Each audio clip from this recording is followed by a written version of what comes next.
What's going on, everybody? There's a lot to talk about with the Nintendo Switch 2, right? So I didn't really get to do anything more than a down and dirty recap of the Direct the other day when the Switch 2 was announced. There's going to be a lot to go over the next few weeks. I'm going to probably do more videos than this, but today I specifically wanted to target the discussions surrounding the price of the system and the games that are coming to the system. There were a lot of complaints about the price. And there were a lot of complaints about the system price as well as the game prices specifically. I think more people are upset about the price of the games than they are the console, but either way, I've heard arguments against both prices. So I just want to kind of give my thoughts on this because it's annoying to me to see so many people kind of echoing the same things about the price without actually having a constructive breakdown or conversation about it. So these are just my thoughts. Let me know what you think down in the comments right now, because you're already mad because of the title, or follow me all the way to the end of the video and let's see if we can discover something together, right? So I'm gonna compare this system price first, and then we'll get to the games. And then we'll go over a couple of complaints that I haven't heard a lot of people talking about because, again, they're not having constructive conversations. So the first thing is the price of the system is very comparable to most handhelds that are out right now. When you're talking about like the ROG Ally, the Steam Deck, etc. Actually, the Switch usually is cheaper. The only one I'm going to use for comparison today is the Steam Deck because it seems to be the most widely known and the most popular. Not everyone has an ROG Ally, but a lot of people have a Steam Deck. So the base model of the Steam Deck is the most comparable to the Switch 2 because of the fact that they both have LCD screens. So I'm going to read the specs from the Steam Deck, which is $400 for the base Steam Deck, 256 gigabytes. It's an LCD screen, 1280 by 800 display, 7-inch display size, and up to 60 hertz refresh rate with Wi-Fi 5. Wi-Fi 5. These are very important things that I'm comparing.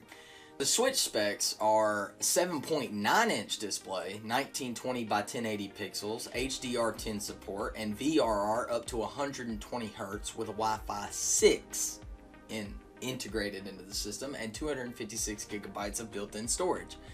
Now, when you compare that to the Steam Deck, obviously you can see the difference. One has a bigger screen, one has a bigger refresh rate, one has better graphics, one has a better LCD screen, and one has better Wi-Fi.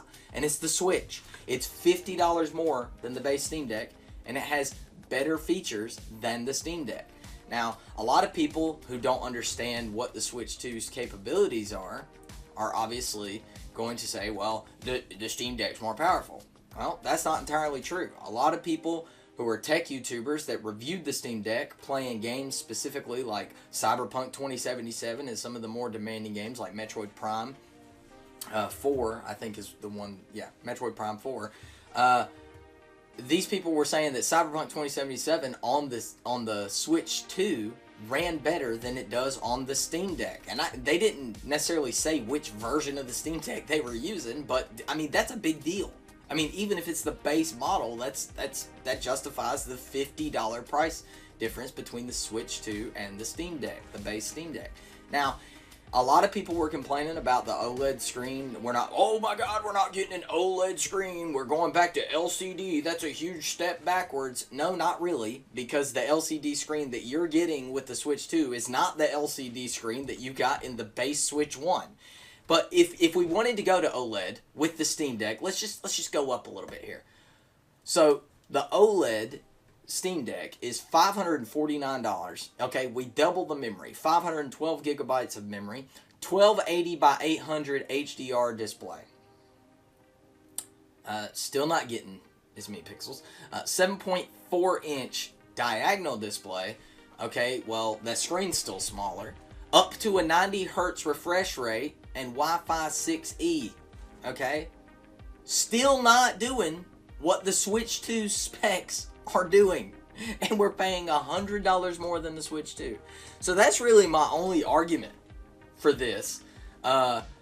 if you're just looking at other handhelds. Now, I have other arguments for why the Switch 2's price offers the value is there. It's worth it. And one of those things is I have an Xbox. My son has an Xbox. Okay, I have to pay for 2 separate live accounts for him to be able to play online and me to be able to play online. I haven't found a workaround on the new Xbox Series S's for this. In the old days, you could practically share it as long as one was your home console and so on. But I haven't really found a way to do that with this one, or they've patched it out. I'm not sure. I don't play my Xbox enough to really care. But I pay 2 lives, $20 a month a piece. $40 a month I'm paying for Xbox Live. With the Nintendo Switch, I have paid $80 at the beginning of the year, okay?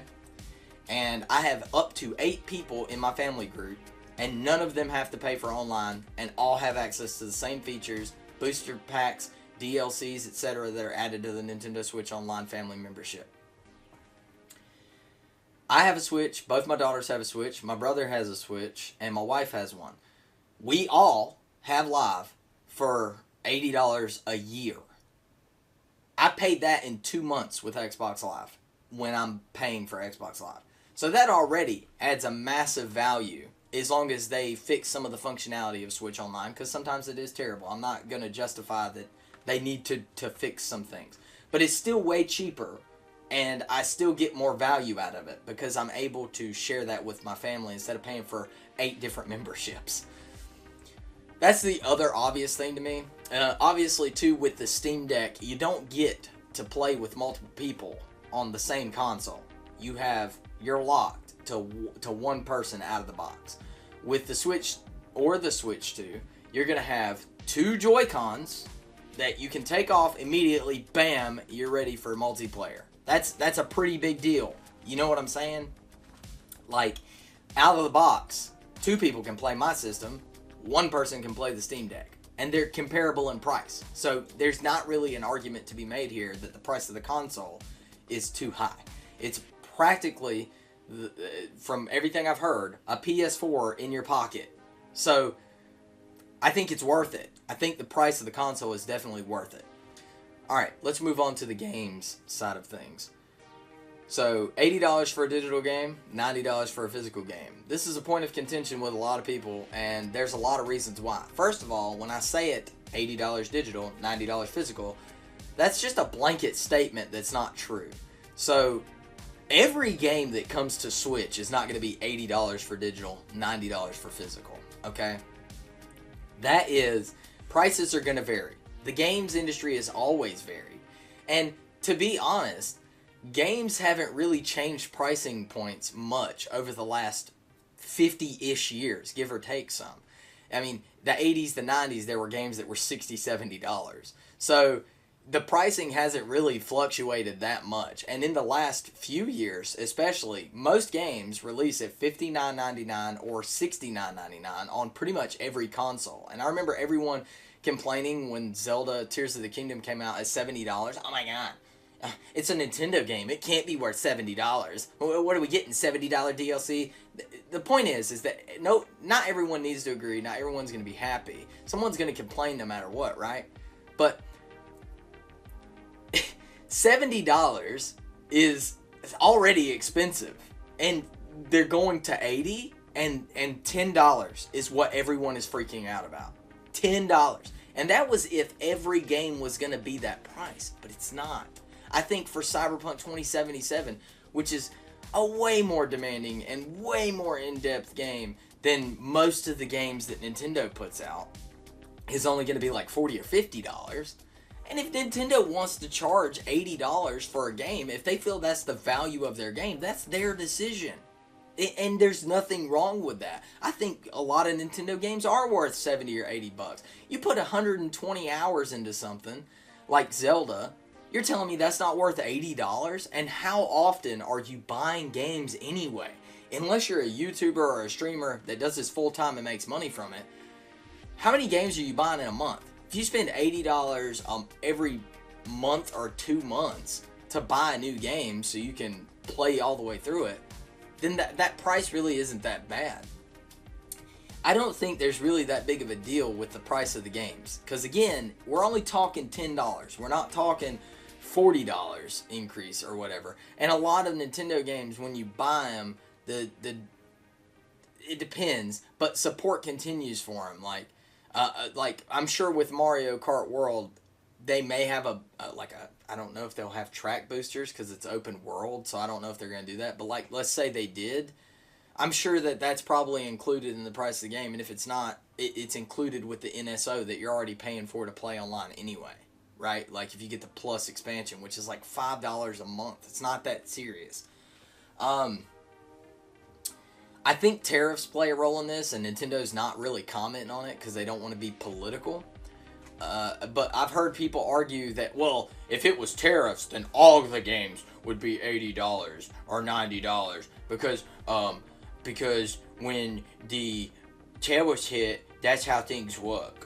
Well, I hate to break it to you, buddy, but that's not how things work. Games are going to vary. We don't know which game took more development time, how many more developers were on which game versus the other one. So people were comparing DK Bonanza, the new Donkey Kong game, to Mario Kart World and saying, well, why is DK $60 or $70 and Mario Kart's $80? Well, because they're two different games developed by different groups of developers who put different amounts of time into those games. So the prices could vary even if it is because of tariffs that they're increasing the prices. And I'm not making this political one way or the other. I don't give a shit about anyone's opinion on whether tariffs are good or bad or any of that. All I'm doing is pointing out that it's possible that tariffs could have something to do with the price increase of the games. And it doesn't have to be a sweeping effect. Because it depends, what did they have, how many resources and how much money and time did they have put into one game. Anyway, my thoughts on this are, I don't think that the price increase is that serious. I really don't. I mean, nobody wants to pay more. I get it. But it's not a corporation's responsibility to keep the prices affordable for you. It's your responsibility to make sure that you're budgeting properly and you put the money back and buy the games only when you can afford to buy the games after your bills and things have been taken care of. That's your responsibility. That's not Nintendo's responsibility. People in the chat were saying, drop the price, spamming the price, drop the price in the chat instead of having conversations about the cool games that we were seeing and the cool features that we're seeing and stuff. And it's annoying because you're not even having a conversation. People were talking about, well, we can't even afford the cost of living. How are we supposed to afford this? That's not Nintendo's problem. Or Sony's, or Microsoft's, or anyone else's. If you can't afford it, save until you can, or don't get it. I mean, legitimately. That is so simple. It's so easy. Just save until you can. I mean, that's what I'm going to have to do. I'm going to have to save. But anyway, that's just, my thoughts on the game price. I don't think it's that serious. Another thing I want to talk about was the tech demo game. I don't even remember what it was called from the Direct. The fact that they're charging for this to me, this is the one thing out of this that screams greedy assholes, is you've got a tech demo game basically showing off the hardware and stuff on your brand new console that's coming out, and you're going to charge people to play it. That's fucking weird. I don't like that. I don't like that, Nintendo. That I understand. That if you're upset about that, see, that's what I was talking about at the beginning. One of my complaints. That I understand people getting upset about.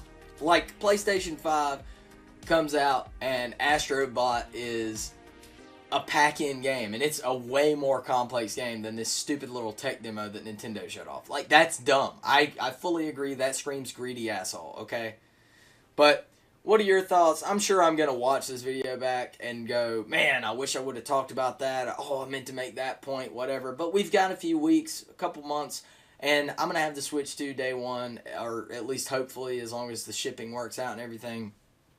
And we're going to be talking about that. And I'm going to be talking about a lot of this other Switch news over the next few weeks because it's just something that it has always interested me with the way Nintendo does things. And I was late to the Switch one, but these are just my opinions, guys. We can agree to disagree. We don't have to hate each other just because we have differing opinions. But I do think people need to take into consideration a lot of the value that Nintendo Switch 2, or Nintendo in general, offers compared to other systems and other consoles. At least they have a consistent lineup of first-party games. And that's something we can't say for a lot of the other ones. Anyway, I'm sure there's somebody right now. PC Master Race. See you all later.